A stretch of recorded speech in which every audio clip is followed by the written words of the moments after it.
తెలుగు గడ్డను పరిపాలించిన రాజుల్లో ఎందరో గొప్పవాళ్లున్నారు. అయితే గౌతమిపుత్రుడు శాతకర్ణికి మాత్రం వీరిలో ఓ ప్రత్యేక స్థానం ఉంది.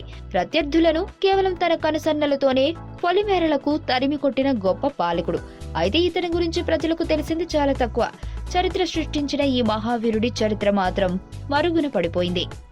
అయితే ప్రపంచానికి తెలియని ఈ చరిత్రను వెండితెరపై ప్రతిష్ఠించడానికి ప్రతి క్షణం కష్టపడుతున్నారు దర్శకుడు క్రిష్, నందమూరి బాలకృష్ణ. బాలయ్య 100వ చిత్రంగా చరిత్ర సృష్టించే విధంగా తెరకెక్కుతుంది ఈ సినిమా.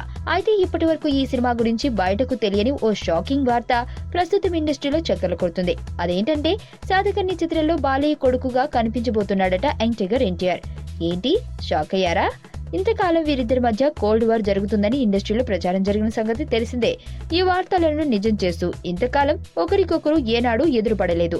ఒకరి ఫంక్షన్ కు ఒకరు రాకపోవడం ఇంతకాలం జరుగుతూ వచ్చింది. ఇదే విషయం నందమూరి అభిమానులకు తీరని లోటుగా మారింది. అయితే ఈ వార్తలకు ఇంతటితో తెరదించాలని తారక్ చాలా కాలం ప్రయత్నిస్తున్నాడట. ఆ మధ్య వచ్చిన జనతా గ్యారేజ్ చిత్రంలో బాలయ్యను తన బాబాయ్ పాత్రలో చూపించాలని ఆశపడిన అవకాశం లేకపోయింది. అయితే ప్రస్తుతం సెట్స్ పై ఉన్న బాలయ్య 100వ చిత్రంలో అవకాశం రావడంతో వెంటనే ఓకే చెప్పేశాడట తారక్.